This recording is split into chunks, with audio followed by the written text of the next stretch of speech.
Luke Skywalker in a fight against his father, Anakin Skywalker, is an often debated topic among both casual and hardcore Star Wars fans. The protagonists of both the prequels and the original trilogy respectively, the two embody the very core of the series' messages and themes of hope and redemption, resulting in us as an audience loving to see them win and overcome even when the odds seem massively stacked against them. I said in my first Star Wars video that if I began to make more content covering the series, that I would likely have to go more in depth about the differences between the Legends and canon continuities, and now is as good a time as any to do so. After Disney's acquisition of Lucasfilm in the early 2010s, much of Star Wars supplementary material such as video games, comics, guidebooks, or novels and so on were officially deemed to no longer be a part of Star Wars canon, wiping away the expanded universe that had been ongoing since arguably before the films themselves with the release of the original Episode 4 novelization and labeling that material as Star Wars Legends. Today, the original 6 films paired with the 3D Clone Wars are the only parts of the Legends continuity that were carried over after the retcon, and all if not most material released after April 2014 are considered a part of canon. I say most material because there is still content being released today under the Legends continuity, such as the Star Wars The Old Republic MMO that receives updates as recently as November 4th of this year, paired with omnibus reissues or re-releases of previous Legends comics. For the purposes of this video, I plan to pull from sources that apply to both Legends and canon, but will also notice something I mentioned only adheres to a specific continuity over another. For this video, we will be covering Anakin as he appears in Star Wars Episode 3 Revenge of the Sith, and Luke as he appears in Star Wars Episode 6 Return of the Jedi. Not Grandmaster Luke or anything like that just yet, though how strong Luke becomes within the later stages of his life may be something to cover in the future.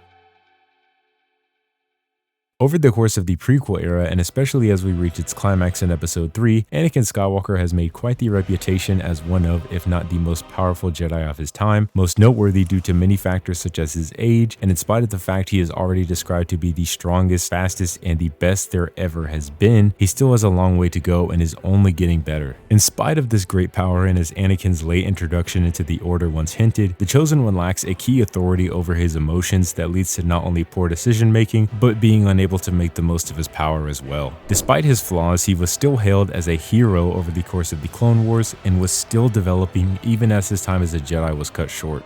Although not having been brought up within the walls of the temple, nor receiving the same traditional training as a Jedi Padawan, the Skywalker son is still hoping to leave behind his life as a humble farm boy on Tatooine to take a stand against the Empire with the guidance of former Jedi Masters. With the revelation that Darth Vader is truly his father, however, Luke decides he will take the opposite path to bring his father back to the light against the wishes of Obi-Wan and Yoda, all while staunchly resisting the temptations to fall to the dark side that once claimed his father all those years ago. Both Vader and the Emperor, Darth Sidious, seek to convert Luke as a powerful tool for their differing ambitions, with the latter believing Luke to have much of the potential of his father Anakin, if not one that exceeds it entirely. This all adds up when you consider that Luke is stated to be stronger than any Jedi preceding him amidst his development over the course of Empire Strikes Back, with Darth Vader believing his son Luke to be his greatest opponent he's faced yet, proposing the duel of a lifetime. Although it may be seen as ambiguous or up for debate if these statements of Luke surpassing his predecessors refer to Anakin in particular, it would likely encompass former Jedi such as Mace Yoda, who could be said to have previously rivaled Anakin's power during his time as a Jedi Knight. If nothing else, it most certainly includes Old Ben, or the older Obi-Wan Kenobi, and this is especially relevant due to his duel against Vader in Episode 4. While to some it may not be immediately intuitive to hold Obi-Wan in the same category as Vader in A New Hope, that doubt stems from the fact that there are a few different ways to interpret Obi-Wan given the differences of the two continuities. In the previous material of the expanded universe, Old Ben is portrayed to have not neglected his training in spite of his exile on Tatooine, not allowing his reflexes to grow dull, nor letting the time that's passed since he last partook in a saber duel slow him down. This results in the clash between older Jedi Master and his former apprentice not being too one-sided, with Old Ben willingly surrendering to Vader,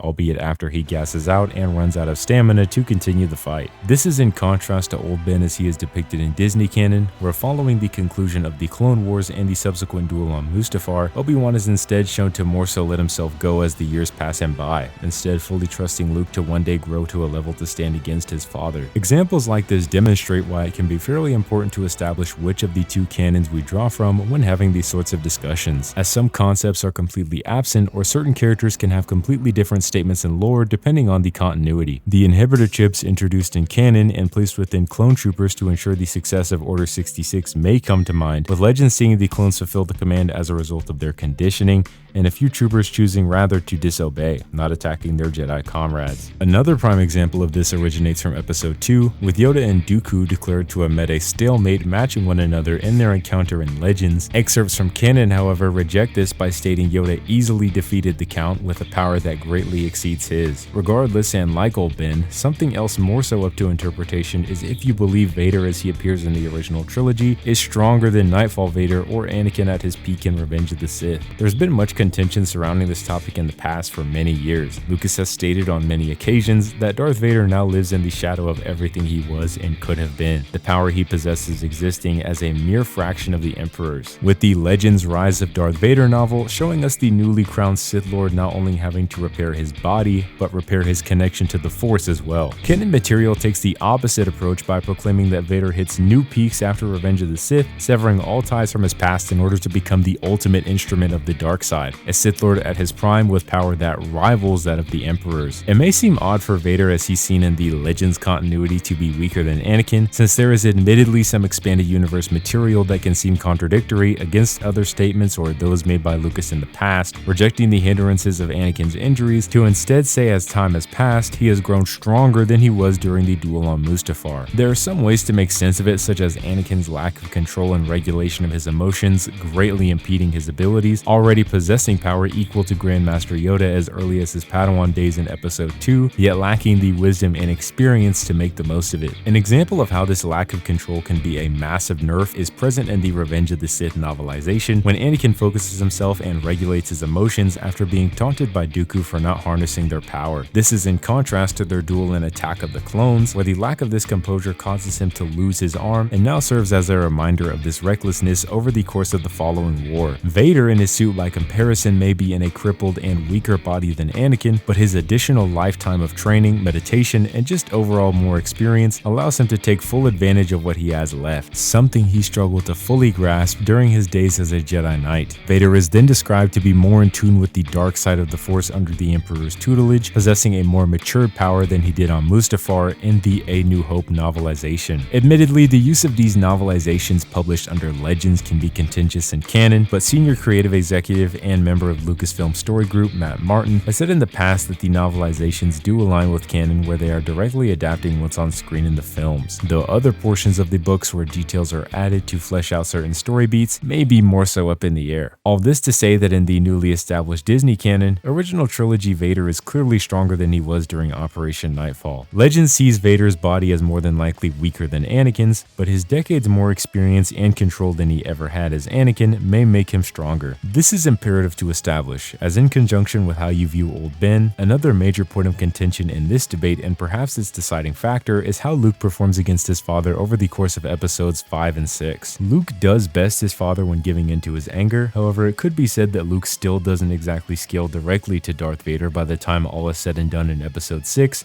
considering his father's conflict while facing his son as the last living reminder of his fallen love and life as a Jedi. The Lord of the Sith additionally seeks to turn his son over to the dark side so that they may combine forces in order to destroy the Emperor. The Darth Vader comparison may be more so debatable, but that of old Ben or those said to have been comparable to Anakin in the past is pretty blatant. So as it pertains to Legends, the chain would see Luke as stronger than old Ben, who could compete with Vader as he appears in episode 4, a Vader who may be stronger than Anakin, again depending on your own interpretation. Though a more concrete way to look at this battle between father and son is by looking at the conclusions that are actually given to us in the source material. The Legends Star Wars head-to-head book gives us insight on fights that for one reason or another couldn't happen in the story while comparing the stats of combatants, with statistics like strength, agility, intelligence, and control. Head-to-head proclaims that the father and son are equal in categories such as intelligence or courage, yet Anakin exceeds Luke in strength and agility or speed. Other Legends books like Beware the Sith similarly highlights these stats between father and son, again reiterating that Anakin has more raw power and skill with a lightsaber than Luke. However, head-to-head concludes that Anakin's relative lack of control in the heat of battle is his undoing, which is something we are indeed shown time and time again in the prequel era. This lesson is one Luke would have to learn as well,